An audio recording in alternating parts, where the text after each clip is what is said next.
Welcome to the Pancreatic Cancer Action Network's webinar, Navigating Pancreatic Cancer Care During the Coronavirus Crisis. This is the first session of our webinar series about the coronavirus. At PanCAN, our goal is to provide you with information and resources so that you can make informed decisions. PanCAN can provide free, personalized information on many topics, including pancreatic cancer specialists and treatment options. Contact Patient Central at 877-2-PANCAN. 877-272-6226 or email patientcentral@pancan.org. PanCAN would like to take this opportunity to thank the webinar sponsors, AstraZeneca and Ipsen, and to thank the scientific and medical affairs industry members, AbbVie, AngioDynamics, AstraZeneca, Ipsen, Janssen Oncology, Pfizer, Raphael Pharmaceuticals, Trisalis, and Time. Today's presentation is scheduled for 60 minutes, which includes time for questions. The questions that are relevant to today's topics and more general in nature will be prioritized. A recording of this presentation and the slides will be available under the Educational Events page at pancan.org. Now, I would like to hand off the presentation to PanCAN's President and CEO, Julie Fleshman. Hi, everyone. Good afternoon and evening, depending on where you are in the country. We're so glad to have so many people joining us today. Again, my name is Julie Fleshman. I'm the President and CEO of the Pancreatic Cancer Action Network, known as PanCAN. I'm here working remotely from my home in Los Angeles, and really just want to first say to everyone that we hope that all of our attendees, that you're all staying safe and you're doing well during this unprecedented time. I also want to make sure that you know that PanCAN is here for you. Our Patient Central Call Center is open Monday through Friday from 7 a.m. till 5 p.m. Pacific time. We've been able to move our whole call center remotely, and we are here. We have case managers here to take your phone calls and answer your questions every day. So we understand right now that patients and our entire pancreatic cancer community need us more than ever. So again, I'm so thrilled that we're able to offer this special webinar series about pancreatic cancer care during the coronavirus. At the end of our webinar today, I'll provide you with some dates for our upcoming webinars in May and June. So today we've assembled a terrific panel of pancreatic cancer experts. I'm going to moderate some questions here at the top of the webinar, questions that are coming into us through our Patient Central Call Center. And then I'm going to ask the experts to answer some of your questions that you're submitting through the Q&A panel. So please submit questions throughout the webinar through the Q&A panel, and we will try to get to as many of them as possible at the end of the webinar. So it's now my pleasure to introduce our expert panel, starting with Dr. Joseph Herman.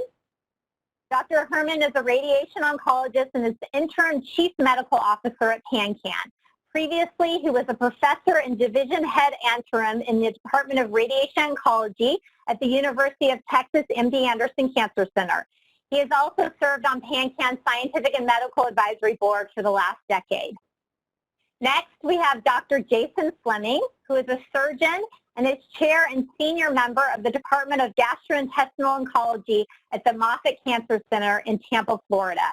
He's also a member of PanCAN's Scientific and Medical Advisory Board. And finally, we have Dr. Gabriela Chiorean, who is an oncologist. She is a professor of medicine at the University of Washington and the associate member of the Clinical Research Division at Fred Hutchinson Cancer Center in Seattle, Washington. Her main research interests are in developing novel clinical trials with an emphasis on drug development and translational biomarker research for patients with pancreatic cancer. So before I get started and asking our experts questions, I just want to emphasize that our experts are not experts in the coronavirus or COVID-19. They are pancreatic cancer experts, and so they'll be answering these questions based on their experience in treating pancreatic cancer. So let's get started with some basic questions really about the coronavirus. Dr. Herman, can you talk about what is the coronavirus and how is that different from COVID-19? Sure. It can be confusing. I think as many of us know, watching the news, it can be described in a number of different ways. But it's important to first explain that coronavirus describes a family of viruses that can affect humans and animals. And specifically, it is the same virus that can cause the common cold, but there are more severe versions of the virus, specifically one that you might have heard of, severe acute respiratory syndrome, or otherwise known as SARS, and that's related to the one that we're going to talk about in a second, or MERS, which is also known as Middle East Respiratory Syndrome. But more specifically, the one that we've all been dealing with is the actual coronavirus has been named SARS-CoV-2. And so that's the name of the virus, but actually the illness that is caused by COVID, which we hear a lot about as far as being respiratory and fevers and such, that's actually been termed COVID-19. So again, it's the illness itself. It's called COVID-19, which stands for Coronavirus Disease 2019. Great. So, Dr. Herman, a lot of patients are asking if they've had the flu shot, if that would make their symptoms less severe if they got COVID-19. So it's a good question. And, admittedly, I myself tried to do a little bit of a mini symposium looking through the literature on this. And, what I was able to find is that although there's no proof that it helps you directly with the coronavirus itself, what it has been able to do is it's been able to help our frontline teams be able to fight the coronavirus better. So specifically, as we know, this time of the year is typically flu season. It's one that has very similar symptoms, including fevers, chills, cough, etc. So by the fact that most people in the United States and across the world have gotten the prescribed virus, it's allowed them to keep, or allowed a lot of us to not be exposed to the flu. And therefore, if people present with symptoms that appear to be similar to the coronavirus or COVID-19, then indeed it's easier for frontline teams to differentiate the two. So indirectly, it supports the value of still going ahead and getting the standard flu vaccine, and it's really going to help the frontline teams be able to take care of the patients effectively. Great. So, Dr. Fleming, we hear a lot on the news about some people who are more susceptible to COVID-19. Are cancer patients at a higher risk for getting the coronavirus? So thanks, Julie.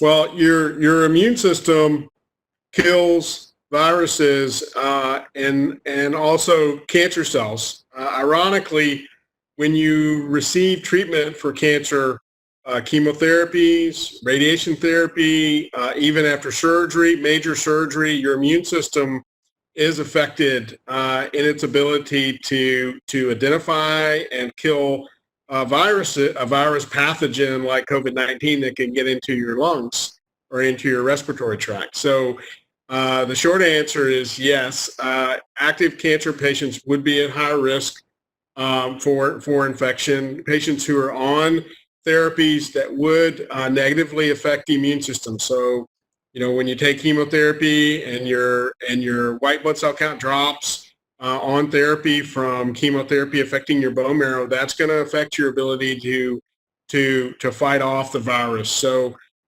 yes, that would put you at higher risk. If you have major surgery and you're in that recovery window where it's 4 to 6 weeks after surgery, you're likely at increased risk of viral infection. So that would also put you at a high risk. Now, one piece of data that's come out of China about the virus and cancer is that they found that patients who had a history of cancer and maybe not even actively being treated were at higher risk for serious infection-related complications. So that's an unusual kind of background history that would put you at high risk even if you're not on active therapy. And I assume that would be the same for patients who have had surgery and are past that window of 4 to 6 weeks. They didn't, at least what I read, didn't get into specific histories, just more a history of. So we don't know a lot of details, but I would probably put it in that category. Yeah. So can you talk, Dr. Fleming, a little bit about then some of the extra precautions for people who are at higher risk, like people who have had pancreatic cancer or are actively being treated? So we have all, patients who are on therapy are advised through CDC recommendations or American Cancer Society recommendations to take precautions to avoid respiratory viruses like the flu. And the statements regarding COVID-19 mirror those statements regarding influenza. So the list is really what you've heard on TV, which is the more people, the higher the density of people, the greater your risk to you to encounter the virus, whether it's aerosolized in the air or whether you touch something and then touch your face. So people is the key, density of people. So avoiding crowds, avoiding large social gatherings is something that we're all practicing, but is specifically recommended for patients who are in any immunocompromised state or have active cancer therapy. I think unnecessary person-to-person contact, so the hugging and handshakes, you have to be careful with that. Specific to COVID-19 has been recommendations regarding travel and cruise ship travel, which we've all seen patients who probably from the higher density of interaction have been at higher risk. And then washing your hands. That's something that what we practice here and at all hospitals is you want a 20-minute hand wash. I mean, a 20-second hand wash, not 20 minutes, 20 seconds. So when we tell everyone to sing happy birthday to yourself, and when you're done singing that, you've probably done 20 seconds. And then the flu vaccine would probably be a recommendation in general that's given. And just like Joe said, it's unclear how specific it is to this virus. Great. Thank you. That's some great advice for everyone. Dr. Chiorean, what are some other medical conditions besides pancreatic cancer that might make people more at risk for getting ill from the coronavirus? From our clinical experience in Seattle at University of Washington, we actually observed that the majority of the patients in the intensive care unit and subacute care units, believe it or not, are actually not cancer patients. They are patients with other illnesses such as underlying lung conditions, people that have chronic bronchitis and emphysema, diabetics, patients who have a history of heart disease and strokes, and those with chronic kidney disease. It's actually quite amazing to us to see that maybe because of very good habits, cancer patients are very, very keen on protecting themselves and holding on to social distancing. They do see themselves maybe a little bit more vulnerable. And maybe as a consequence of that, the number of cancer patients that are severely ill is actually lower than we would have expected. And this is actually very good news for our cancer patients. So again, I would watch very carefully those with underlying lung disease, kidney disease, and vascular conditions. Great, thank you. So let's get into some questions a little more around getting treatment for patients that have pancreatic cancer. So I'm sure, Dr. Chiorean, you've heard this question from some of your own patients. If someone is newly diagnosed with pancreatic cancer, how should they proceed at this time? Yes, we again are very, very cognizant of what represents an urgent diagnosis, what represents an urgent condition that requires treatment today and not wait 3 months to start treatment. And to be honest with you, as all of us in the audience know, pancreatic cancer is a type of illness that we don't think should wait for having access to therapy and starting treatment. And for the mere fact that pancreatic cancer tends to metastasize and spread relatively fast, we actually prefer not to postpone therapy for most of our patients. And it very much depends, again, on the underlying health of the patient and also what their wishes and goals of care are. So every patient is different, and when we see newly diagnosed patients in our multidisciplinary care clinic, we look at the stage of the cancer. Is it a potentially curable situation with early stage disease, or is it a metastatic condition that, we know that we cannot cure, but we're trying to improve and increase the patient's survivorship? And we have a very honest discussion about what are every individual patient's goals of care, what are their underlying illnesses, and are they frail or relatively healthy? And to be honest, for the patients that are in good shape and they are in good state of health, we do recommend starting treatment sooner and not wait. But for those that are relatively ill with underlying health issues, we do focus on palliative care and comfort care, Julie. So that's how we advise different patients depending on what's going on with their health overall.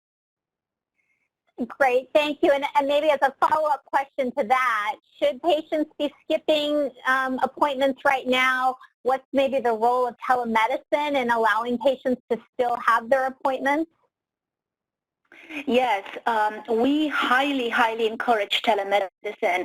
And in fact, for surveillance patients, let's say for people that have already completed their chemotherapy, that completed their, surgical treatment, and they need to come maybe just for a scan or for a blood work, we strongly recommend doing telemedicine, having their blood work maybe locally and their scan done locally in the community, and then having a telemedicine visit with us. For patients that are on ongoing chemotherapy, so they are undergoing hopefully life-saving chemotherapy treatments, most of the time we actually do not recommend skipping the treatment. We recommend staying the course, and we monitor them extremely closely for infections. We monitor their immune system, their blood work, and under the, again, safety thresholds for what represents safe parameters, we recommend patients to stay on their treatments and not skip their visits. So again, it very much depends whether the people are in surveillance or undergoing cancer treatment. We typically recommend staying the course and not postponing or skipping their active chemotherapy. Great. And if patient is not offered the option to do telemedicine, should patients ask their oncologist for that option? Absolutely. So telemedicine is typically an option for patients that are not on active chemo, because again, when they're on active therapy, they need to come in anyway to receive the treatment. Typically, treatments for pancreatic cancer are in the intravenous form.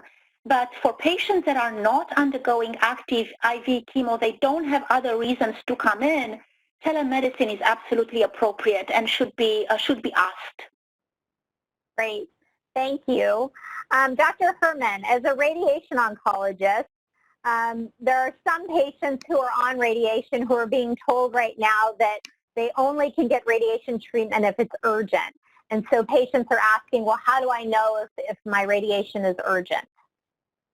Yeah, it can be really confusing. And I think that some of this is obviously for just trying to keep patients, again, at home and away from the hospitals. So for example, not making comparisons, but let's say it's a prostate cancer and it's more elective, perhaps that could be put off for a couple months. Or even in, specifically with pancreatic cancer, there's a tough decision as to whether, again, do I stay on chemotherapy, as prescribed, or does it make sense to even maybe do the radiation sooner and not expose yourself to chemotherapy? And I think that there's a lot of confusion around that. But I think the first thing is to really understand that I do think that pancreatic cancer is something that's urgent or emergent. And if it's being prescribed by your team, let's say as, for example, preoperative treatment. So if your surgery happens to still be scheduled, and the plan is to do radiation up front in between the chemotherapy and the surgery, then ideally, if it can be done, especially in a short course where you only have to go to the hospital maybe 3 or 5 times as opposed to 28 times, maybe that would be a good approach. I think the other area is when it could be used for palliation. So whether a patient has pain due to the pancreas growing maybe again into the nerves that sort of affect the pain plexus there, the celiac plexus. or if it's maybe, let's say that the tumor has spread to another part of the body and is causing pain. I think, again, radiation nowadays can be done in just a couple treatments. So ideally, it could be done in as few as 3 treatments. And again, I would try first to use narcotics and other methods to avoid having to go into the hospital.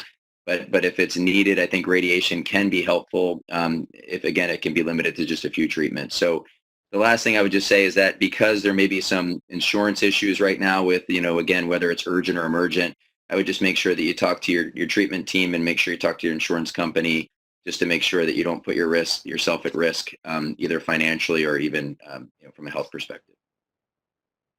Great. Thanks, Dr. Herman. So, Dr. Herman, as Dr. Chiorean said, that, it's best to stay the course if you can. What does a patient do if their appointment is being canceled? What would you recommend? Yeah, I think Dr. Chiorean did a really nice summary of this. I think we've always tried to convey to patients that you're your own best advocate, and that that really means that as a patient or even family or caregivers, you have to do what you can to make sure that you're getting the care that you need. And so, I would just say that it's important to continue to call and put some pressure on that if you really feel like you need to be seen or you need help, to keep reaching out. And if you're not getting a response to where you are, maybe reach out to friends or colleagues or even your primary care physician. And maybe through your primary care physician, they can get some support to help get you the answers that you need. Great. So, Dr. Fleming, as a surgeon, I guess a quick question along a similar line. What does a patient do if their surgery is canceled or postponed? So I would say the first thing is don't panic that your doctor is trying to do what's, we're taught from when we were first in baby doctor school to first do no harm. And one of the things that we've learned is that, so to get the kind of surgery we're talking about, you have to go onto a ventilator. And one thing we've learned is that patients can have COVID-19 subclinical infections, and then they go onto a ventilator for surgery, and they get very sick afterwards. And it's not a small percentage of those patients. 20% is what's been, if that's the case. So what they're trying to do in a very fluid environment, where new information's coming, what hospitals are trying to do is minimize that risk to you as a patient. So testing and learning if you have active COVID-19 may be something that they are delaying you for so that they can know that, so that they could have surgery or they could have a safe operation for you. The second reason not to panic is that there are options. So one thing we know about pancreas cancer is that patients do best if you're trying to cure a patient. So we will always want to use surgery and chemotherapy together. Those don't always have to be given in the sequence of surgery and then chemotherapy afterwards. That could be reversed. And that's a well-established approach that could be used for you, where if the hospital doesn't feel like they have the resources with respect to ventilators and other resources to make it safe for you to have a major surgery like a Whipple or a pancreas operation, then you could see Gabby and you could start on chemo first. And that's an appropriate, if not in some schools, a favorable approach. The flip side is if you're on chemotherapy and you had a surgery date and they're saying they want to push that date back, we can give chemotherapy. It has flexibility to it, to how we give it. And that can be cycled in a way where it's still effective, it's still doing its job. The cancer is not getting a free pass, and we're doing what's safe for you. So what your doctors are struggling with is providing a safe environment to do a high, pancreas surgery is high risk, providing a safe environment for that, but also not giving the pancreas cancer a chance to get up off the mat if we're trying to give it the best therapy. Great. So I guess the next step in that, so what are hospitals doing to protect patients right now? And are there certain precautions that patients can take if they do have to go into the hospital? So I think the first thing in hospitals is we're trying to make it the safest environment for patients who we know are receiving chemotherapy. So I work in a cancer center. We're acutely aware of that. On my wrist here is a band that we're screened when we come into work every day to make sure we don't have active care providers who have active COVID-19, taking care of patients who are immunosuppressed. So that's the first thing. There are separate entrances to the hospital. Patients will be, so you'll be asked as a patient these questions over and over again. And what we're trying to do is make sure we're not missing something else because we're focused on your cancer. If you have symptoms, and let's say you're awaiting surgery and you developed the symptoms that the CDC has talked about, fever, cough, headache, those symptoms, you need to, number one is communicate with your care team. Do not just come into the operating room holding area and tell everyone there. When you need to call ahead and let people know that you have those symptoms, because that may not be a safe environment for you to be in. And there's other patients who are having surgery, and we don't want to hurt somebody else while we're, from our own infection that we might have. So those are probably the number one thing, is follow those CDC recommendations if you're awaiting surgery. Communicate with your doctor if you feel like you have those you have those symptoms, and those are probably the easy things. Great. So Dr. Fleming, because a lot of hospital resources right now are being used for the coronavirus, if a pancreatic cancer patient needs additional medical support like a ventilator, will they be able to get that medical support? I think it's a hospital to hospital scenario. Some hospitals are more on the COVID-19 front line than others, where ventilators are a precious commodity, and that's definitely affecting their ability to carry out major elective surgeries. And I think that's a conversation you have to have with your doctor. And I think what Dr. Herman said is true. If you're getting an answer like, we're going to delay your surgery, you need to inquire kind of what the landscape is at the hospital. Is that because of resource limitations, or are there other reasons? Would they like you to get tested? I think you do need to advocate for your scenario. One thing I would say as a shout out to PanCAN is, if you got into a situation where you felt like the resources at your hospital, they were overwhelmed, and you have active pancreas cancer, and you're trying to get to a place that could do surgery or other therapies, call PanCAN. Use the liaison system that's been developed. PanCAN has an active map of places that treat pancreas cancer all over the United States, and could help you navigate that difficult instance. So I think that's a real possibility. I think it involves advocating and having a good conversation with your doctors. And like I said, safety is the driver for here. The last thing we want is to do major surgery and then not have a safe environment for you to recover in. Because surgery is a little bit like, once you step out into it, you can't really undo it. The consequences of having it are what they are. Great, thanks. And thanks for emphasizing the point that patients, and their caregivers really do need to be their very best advocates in these type of situations, and fight for what they believe that the patient needs. So that's great. Thank you. Dr. Chiorean, so now more than ever, patients would love to be able to get their treatment at home. Is that possible? Oh, yes, absolutely, Julie. Can you hear me? We can, yes. Yes. So this is obviously a time where patients' convenience and safety is really paramount. And pretty much all of the gold standard treatment regimens for pancreatic cancer are FDA approved. They are available at home, closer to home. So we definitely recommend and encourage patients to be treated as close to home as possible.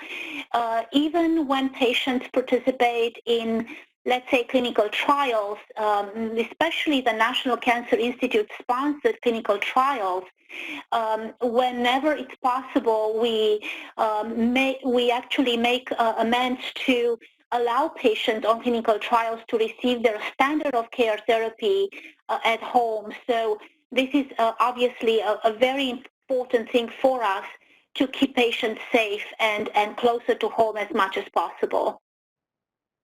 And can patients literally have their treatment at their house, or when you say home, you mean just close at a hospital close to where they live?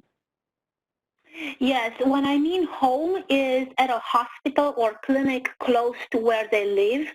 I do not have any personal experience about chemotherapy being delivered in the patient's house using home care like we use, for example, to treat with antibiotics or IV fluids. So I cannot speak about chemotherapy given at home. A lot of the chemotherapy agents that we use for pancreatic cancer treatment do have safety concerns, and typically patients need to be, again, gauged upon safety. Again, I don't envision that being out of the question for practices that are set up to deliver treatments at home, maybe again with telemedicine visits with the providers. We have not been able to do that.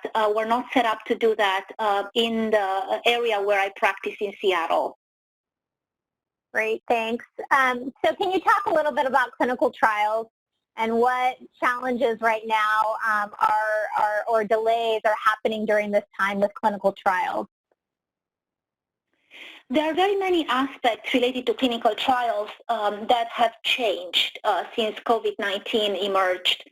And the first thing that has changed is the staffing ability to assure the safety and proper conduct of research during these times, as many research staff and coordinators and sometimes physicians have to be maybe quarantined or have to work from home when it's not safe for them to be in clinic. Some of the staffing,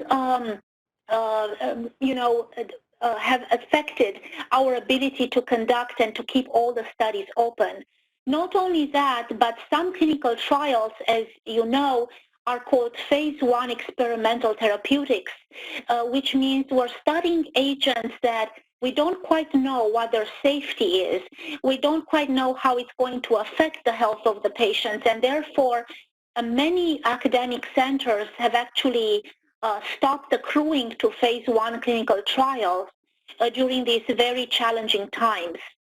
On the other hand, phase 2 clinical trials, where we actually know more about the safety of the drugs and we have more of an idea about the efficacy, are continuing to accrue patients if we think, again, that the safety is not being compromised and we're able to take care of our patients on studies. So again, it really depends on what part of the country you're in. Every center that conducts research has certain rules and regulations regarding the safety and what's considered, curative intent, what's considered an experimental trial versus more of an efficacy trial. And the ability to enroll into clinical trials depends on where you are. And so, in fact, in Seattle at University of Washington and Fred Hutch Cancer Center, we have stopped accruing to phase 1 experimental therapies, but we are considering reopening more of these clinical trials back to full scale. We're hoping towards the end of the month or even early May. Some trials are still continuing accruing even now, so it really depends on the acuity of the trial, how difficult it is for patients to come in, and what the safety is. Great. So some patients are asking questions about, how do I know if the drug that I'm being given will put me at greater risk of getting the coronavirus? Can you talk about that? Absolutely, Julie. I think we all sort of speculate, right? Because some drugs, again, they are very early on. They are very experimental in phase 1. Those are difficult to ascertain what the risks and benefits are. But for many clinical trials, we use agents that, let's say they are in phase 3. We already know what the safety is. We already know, is that drug potentially able to compromise the cardiac function or the respiratory system. And I believe that for drugs that have the risk of compromising very severely the immune system, potentially those trials are not the best to embark on. But others that we don't think compromises the respiratory and cardiac function or the immune system very much at all, more like the molecularly targeted therapies, we actually think that those could be safe to continue, especially when, again, the mainstay of therapy for pancreatic cancer is chemotherapy. That's considered to be, I would say, maybe the riskiest portion of the treatment. The molecularly targeted therapies in general are considered to be much safer.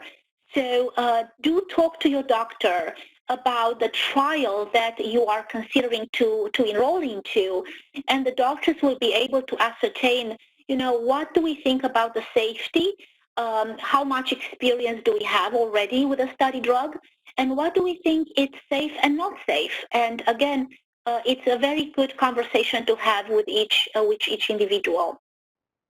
Great, thank you. Dr. Herman, for getting molecular profiling, having tests done, like our PanCAN's Know Your Tumor program, are those types of services still available? Is Know Your Tumor still available to patients? Thank you, Julie. They are, and thank you to your leadership and the incredible team at PanCAN. There's been a very quick transition to working remotely, and the Know Your Tumor program has continued to be enrolling and successful. In addition to that, the Precision Promise platform trial, we continue to bring on new sites as part of the program, and it still is open at 3 sites and enrolling. So we're confident that will continue. And as mentioned earlier, all the patient-facing and liaison programs continue to be open and to support patients through this difficult time. So on a personal level, as being new to the program, I'm just really impressed by the wonderful staff and the commitment and dedication. And again, just know that PanCAN is here to support everyone, patients and family. Great, thanks. So let's move a little into now sort of staying safe and supported during this time. If a patient, if someone where the patient lives, if someone in the house becomes symptomatic or is diagnosed positive with COVID-19, what's the difference between isolation and quarantine? What should that patient do? Yeah, it can be confusing. And so the CDC really separates this out, and somebody who's isolated is really separating sick people from people that are not sick. So if someone is known to have coronavirus or have symptoms that are consistent with coronavirus, the best thing to do is really to separate yourself from family. Obviously, this can be so challenging. It's hard enough to have cancer, and then have to also potentially, if you have cancer as a patient, or if one of your family members if you or your family member has coronavirus or has symptoms consistent with coronavirus, it is important to isolate yourself from those individuals to decrease the risk from getting it yourself or giving it to others. So it is challenging, but that's going to be the most important thing. And the ways to do that are going to be, sort of getting obviously other people to help support you with food and support and care, and making sure, again, washing hands and anything that's being, kind of handed off from one to the other really needs to be sterilized and cleaned. And it's tough, but I think it's really needs to be almost, again, be very thorough in that process. On the other hand, quarantined is sort of what we saw a lot with the cruise ships. There's somebody that might have been exposed, and they're trying to sort of keep, the virus from spreading. And as you know, very early, those efforts were made to put people, in quarantine for 2 weeks, and sometimes at a specific facility. And then after 2 weeks, they were then released to go back to their homes. So those are just to try to keep those two separated. Great. Let's see, Dr. Fleming. Can pancreatic cancer patients get a test for the coronavirus? So if you watch the news, you know that the availability of the test has been a struggle for the United States. The test that everyone wants, that is the most accurate, is a molecular test where they take a swab from your upper airways and then they use a molecular test that identifies the actual RNA in the virus. So that's really and if that's positive, it's usually a real positive, not a false positive. And that's the tricky thing is the reagents, the chemicals that are necessary to do that test are not, the supply chain for that is not reliable right now. And so those aren't always available because it's a pandemic and the plant that makes those in France could be shut down because they have workers that are sick. So that has really kind of hamstrung the efforts. The FDA is approving these as fast as they can. The second level test is one where you could check in the blood and you could check for antibodies to the virus, and that would tell you if somebody's already had it or their immune system's already seen the virus, which would be really useful because it would allow us to presume that those people had immunity. So you might already have been exposed to the virus, and then you're kind of you get a hall pass pretty much because your immune system has already seen it, and your likelihood of getting severely ill would be less. So my answer to your question, Julie, is yes. Get the test where you can get it. A lot of cancer centers and hospitals are building their own or using their own. So we essentially bought the materials here and are running an in-house test.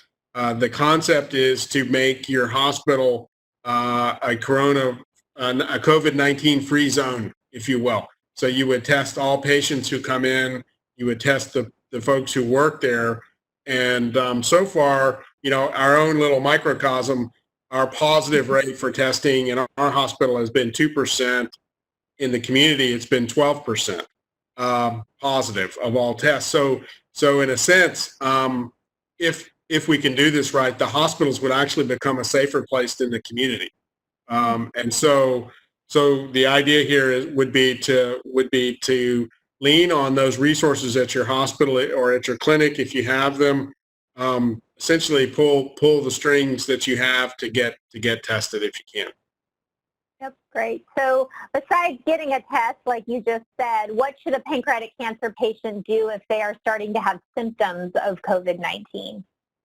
Great. So like I mentioned before, it is crucial that you communicate with your healthcare team, especially if you're receiving these therapies we're talking about and you develop these symptoms.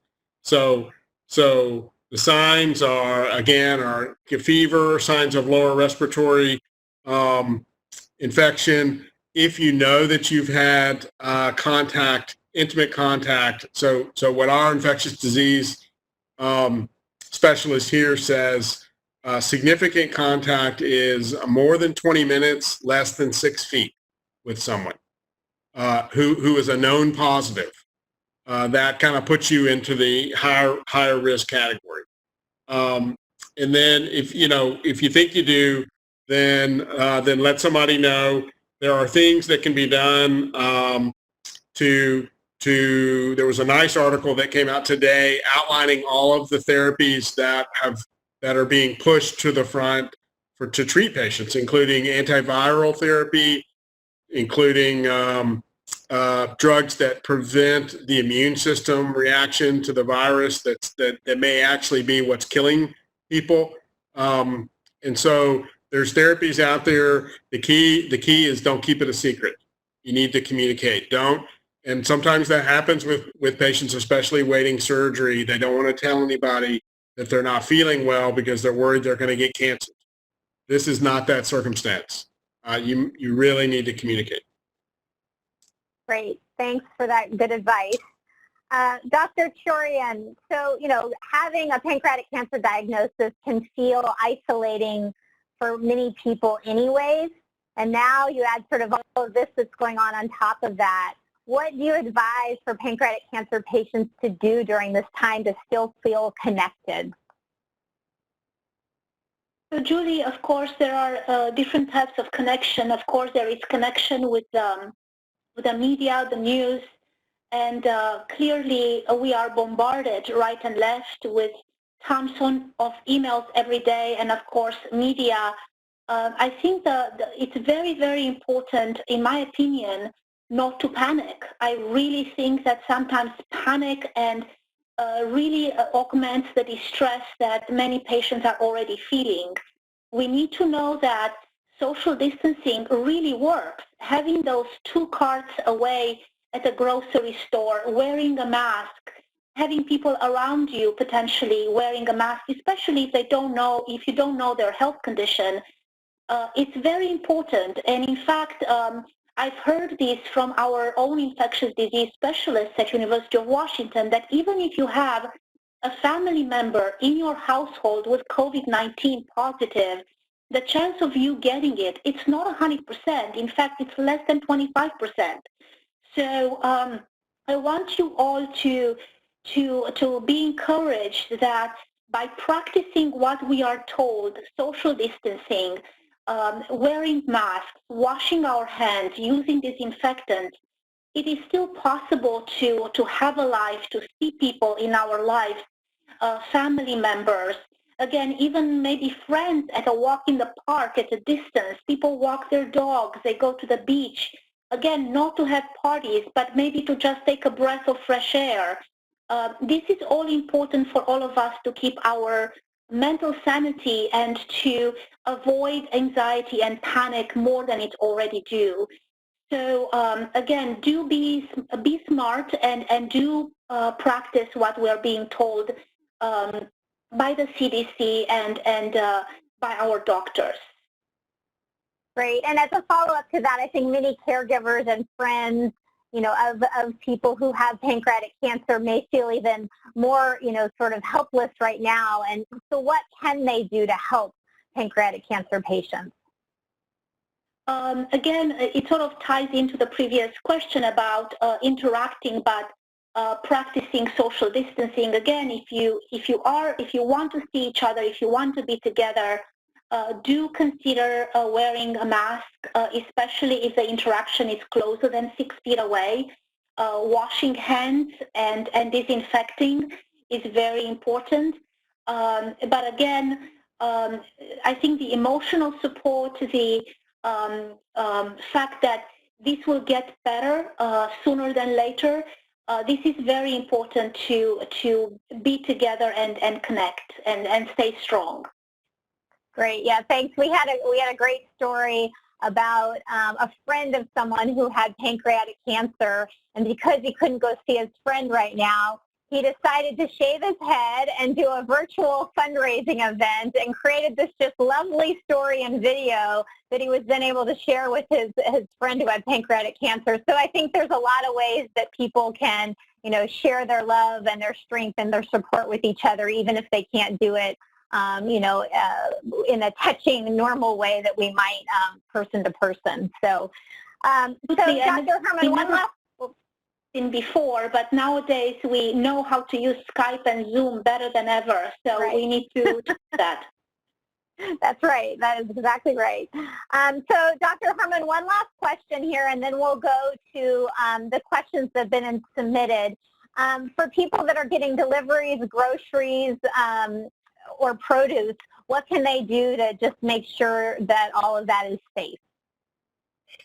Yeah, I think kind of the big overview is we see a lot on TV, but I think it's just there's mixed messages out there, and the reality is we don't really know. And I think that if you look at the most recent JAMA article that came out that sort of summarized this, the virus can live on surfaces for up to 72 hours, and that seems scary, but it really can only be infectious for maybe up to 24 hours. So the key, what we do personally, just to share, is we will actually have curbside pickup, and we'll get the groceries.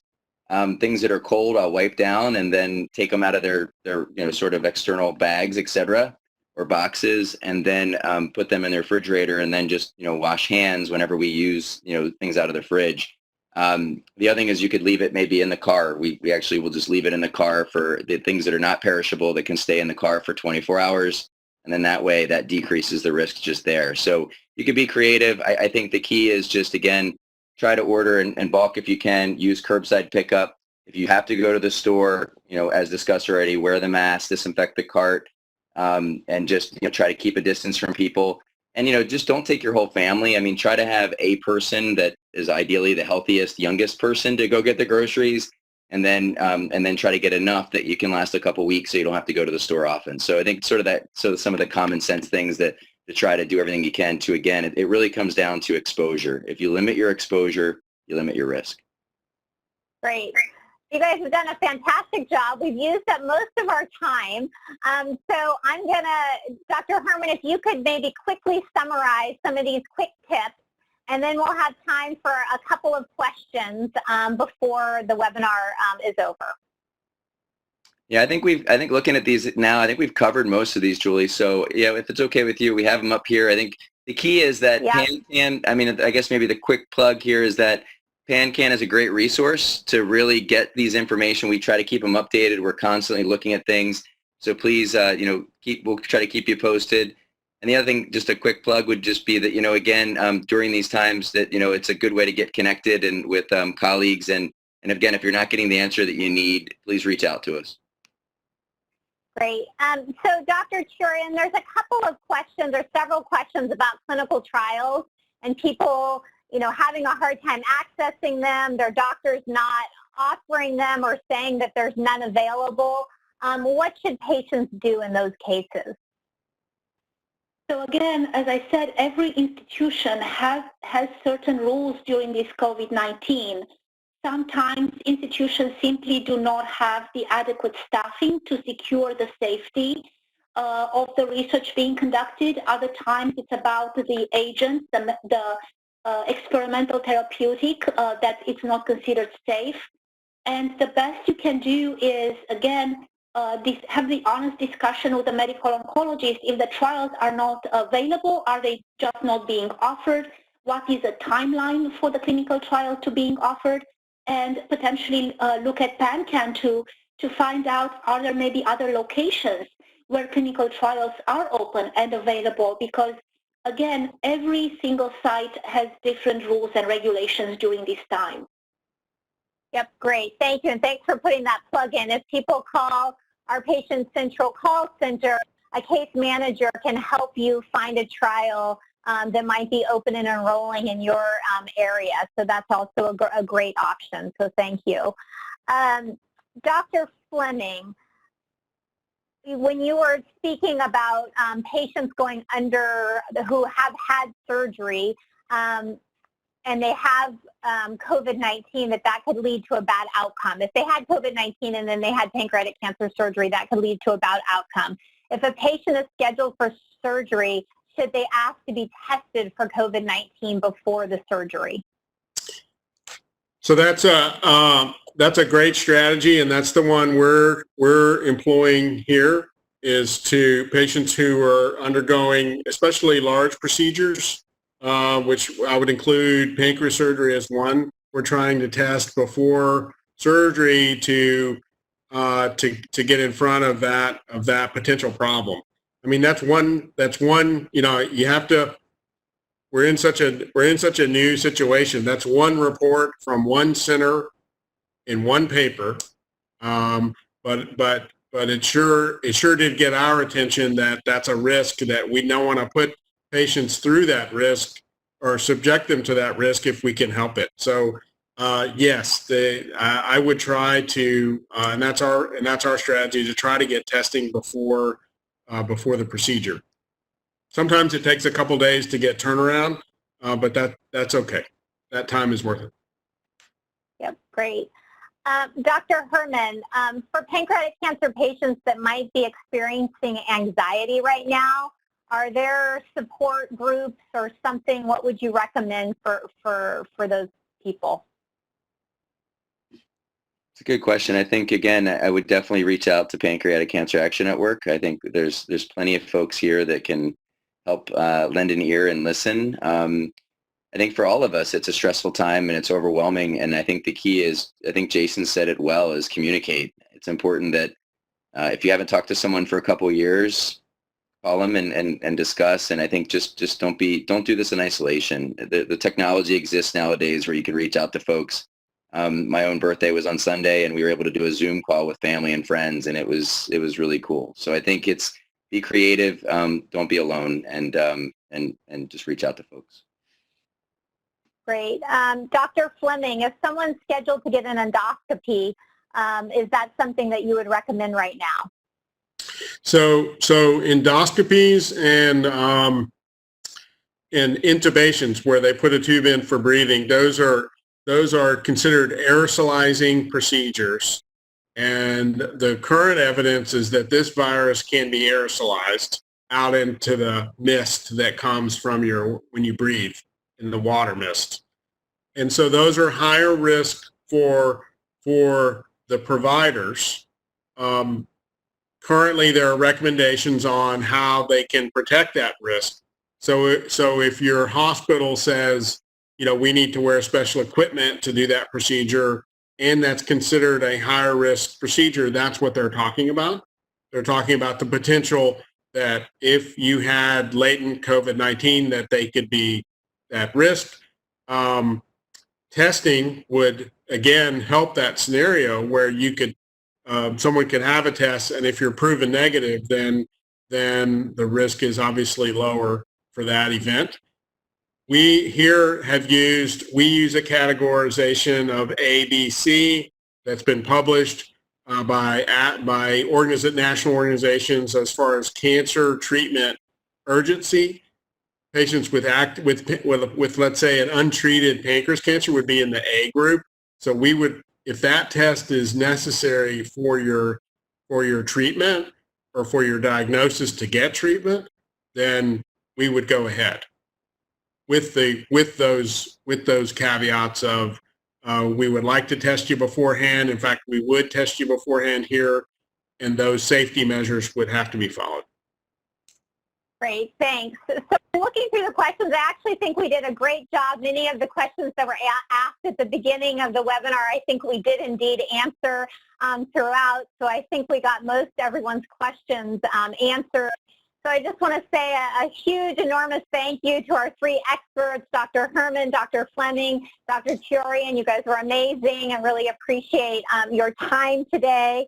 The PowerPoint slides for all of our attendees, the PowerPoint slides and a recording of the webinar will be made available at pancan.org under our educational events page by the end of this week. So by Friday, you'll be able to download it, listen to it again, and look at the slides. So thank you for giving us a few days to get that all up on the website.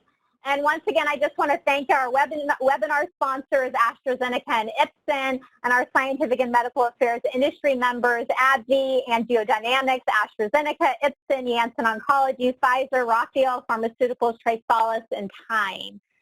So thank you, everybody, for your participation today. Again, please call PanCAN, use our Patient Central program. It's open again Monday through Friday from 7 a.m. to 5 p.m. We have trained case managers who can answer your questions, and if anything was not answered today, you can call them and they will help you. The phone number and the email are up on your screen. And then I also finally want to just put up the dates for additional webinars that we have upcoming. We're planning another webinar on this same topic of navigating pancreatic cancer during the coronavirus on May 8th. We have a webinar on immunotherapy for pancreatic cancer on May 13th, and then another webinar on navigating pancreatic cancer during the coronavirus on June 11th. And those, if you've on this webinar today, you'll get an email when these go out so that you can register. I also just want to say, our PanCAN community is a great way to stay connected.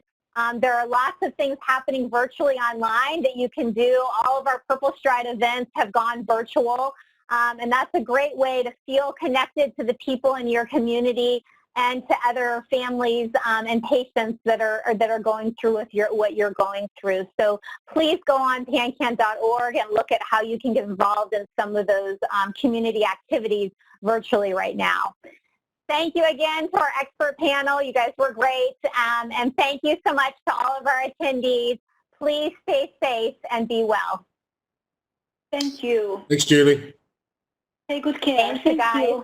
Thank you, everyone. Thank you.